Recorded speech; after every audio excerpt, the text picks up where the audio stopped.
here's some information that a lot of people aren't going to like to hear. That is that the crappy relationships that you've been in, you played a big part of. Look, I get it. There's always you don't know the whole story. You get it. I get it. Trust me, I get it. But here's the thing that especially if you have a history of, God, these people are crap, man. These are horrible people. What happened to all the good men or good women? You're a part of that. What are you doing to make it different? And if you're like, well, I'm just, I'm a catch. I'm great.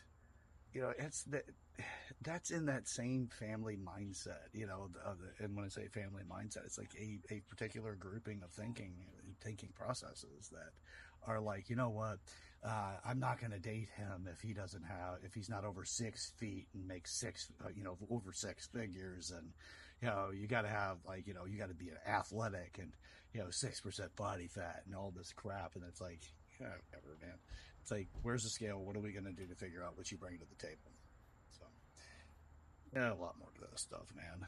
So, what are you doing to develop yourself? Really? You want to be a high value person. If you're trying to catch a high value person in your life to be your partner, probably need to become one yourself. Otherwise, guess what? You may have a moment where you get their attention, but eventually they move on.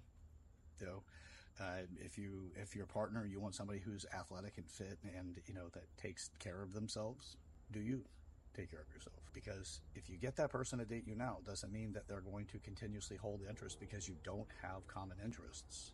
And if you can't share regularly with your partner, you can't nourish the relationship in a way that truly is fulfilling. And then you get upset when they find somebody that does. Maturity Project.